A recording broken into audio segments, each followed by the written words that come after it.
Welcome to Grandma's kitchen. வாழ்க வளமுடன், வாழ்க பல்லாண்டு. இன்னைக்கு ஒரு ஹெல்த் டிப் சொல்லட்டுங்களா? நம்ம வீட்டில் குழந்தைங்க எல்லாம் கருவேப்பிலை எந்த சமையலில் போட்டாலும் எடுத்து தூக்கி போட்டுருவாங்க. ஆனால் கருவேப்பிலையில் உள்ள கால்சியம் சத்து வேறு எதுலேயுமே கிடையாது. அது நம்ம போன்ஸுக்கு ரொம்ப நல்லது, தலைமுடி வளர்கிறதுக்கும் நல்லா யூஸ் ஆகுது. அதனால் எந்த பொடி இடித்தாலும், சாம்பார் பொடியோ ரசப்பொடியோ இட்லி பொடியோ எது அரைச்சாலும் ஒரு 2 கைப்பிடி கருவேப்பிலை அதில் போட்டு அரைச்சிட்டிங்கன்னா யாராலையும் தூக்கி போடவே முடியாது. அப்படியே உடம்புக்கு சத்தா உள்ளே போய் சேர்ந்துடும். ட்ரை பண்ணி பார்க்கலாமே. நல்லா இருக்காங்க. இன்னைக்கு நம்ம பார்க்க போகிறது ஒரு சௌச்சௌ பொரியலுங்க. என்ன சௌச்சௌவில் பொரியலா, அது எப்படி இருக்கும் அப்படின்னு யோசிக்காதீங்க. ரொம்ப நல்லா இருக்குங்க, கிறிஸ்பியாக நல்லா சூப்பராக வருங்க.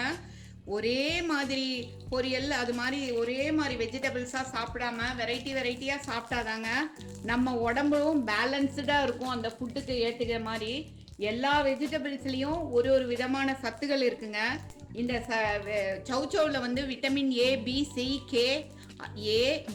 சி கே அப்படின்னு 4 விட்டமின்ஸ் இருக்குங்க. அது இல்லாமல் வந்து இந்த கால்சியம் சத்து நிறையா இருக்குது. சின்ன குழந்தைங்களுக்கு வயிறு சம்பந்தமாக எந்த பிரச்சனை இருந்தாலும் இந்த நம்ம சௌச்சௌவை கொடுத்தோம்னா அது வந்து கொஞ்சம் நல்லா சமன்படுத்துங்க.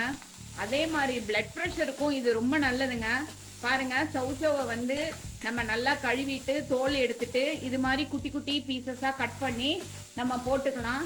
அதை வந்து இப்படி வானலியில் போட்டு கொஞ்சம் நல்லா ஃப்ரை பண்ணிட்டு, இது வந்து ரொம்ப சீக்கிரமாக வெந்துடும். இதில் நீர் சத்தும் நிறைய இருக்குது.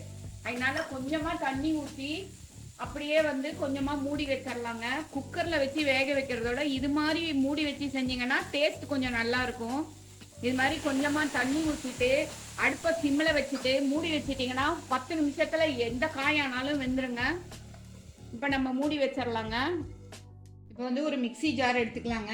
அதில் வந்து கொஞ்சமாக தேங்காய், அதாவது ஒரு 1/4 மூடிக்கு கம்மியாகவே தேங்காய் போட்டுக்கலாங்க. தேங்காய் வந்து பீசஸாக போட்டுக்கலாம். அதுக்கப்புறம் காரத்துக்கு 2 சிகப்பு மிளகாய் போட்டிருக்காங்க.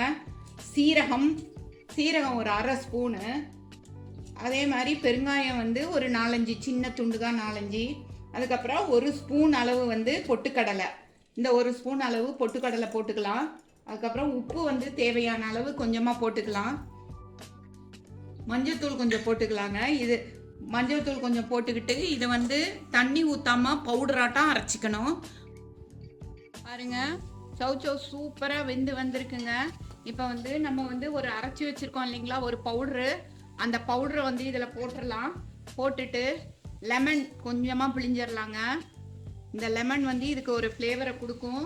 ப்ளஸ் அந்த சௌச்சௌவில் இருக்கிற அந்த ஒரு மாதிரி சலசலப்பான இருக்கிற ஒரு தண்ணி மாதிரி டேஸ்ட்டை வந்து மாற்றிடுங்க. அதனால தான் வந்து நம்ம தண்ணி ஊற்றாமல் அந்த தேங்காய், பொட்டுக்கடலை, சிகப்பு மிளகாய் எல்லாத்தையும் நம்ம வந்து தண்ணி ஊற்றாமல் அரைக்கிறதுக்கு காரணம் அதுதாங்க. ஏன்னா சௌச்சௌவிலேயே ஒரு நீர் சத்து தன்மை இருக்கும். அது தண்ணி ஊற்றினா இன்னும் வந்து ரொம்ப தண்ணியாக போயிடும். அது இல்லாமல் இருக்கிறதுக்கு அது மாதிரி வந்து நம்ம இதை செஞ்சுக்கலாங்க. சூப்பராக ஒரு ஃபஸ்ட் கிளாஸான ஒரு சௌச்சௌ பொரியல் பாருங்கள் எவ்வளோ நல்லா ரெடியாக இருக்குது. சௌச்சௌவை அவ்வளோவா பிடிக்கலை அப்படின்னு சொல்கிறவங்க வந்து இந்த பொரியலை சாப்பிட்டாங்கன்னா இன்னும் கொஞ்சம் வேணும்னு சொல்லுவாங்க. சுட சுட நெய் சாதத்துக்கு இந்த பொரியலை சாப்பிட்டோம்னா அவ்வளோதான், டேஸ்ட்டு அவ்வளோ சூப்பராக இருக்குங்க. இது இப்போ ஆயிடுச்சு. இப்போ வந்து நம்ம இதை ஒரு சர்விங் பவலுக்கு வந்து மாற்றிடலாங்க. சூப்பராக ரெடி ஆயிடுச்சு. இதை வந்து நம்ம ஒரு சர்விங் பவலுக்கு மாற்றிடலாம். எவ்வளோ சூப்பராக, அதாவது வந்து ரொம்ப சொதான்னு இல்லாமல் நல்லா அப்படியே நல்லா ட்ரையாக வந்து வந்திருக்குன்னு பாருங்கள். இதை எல்லாரும் செஞ்சு சாப்பிட்டு பார்த்து என்ஜாய் பண்ணுங்கள். தேங்க்ஸ் ஃபார் வாட்சிங் அவர் கிராண்ட்மாஸ் கிச்சன். வாழ்க வளமுடன். எல்லாரும் பிடிச்சிருந்ததுன்னா சப்ஸ்கிரைப் பண்ணுங்கள், ஷேர் பண்ணுங்கள், லைக் பண்ணுங்கள். தேங்க்யூ.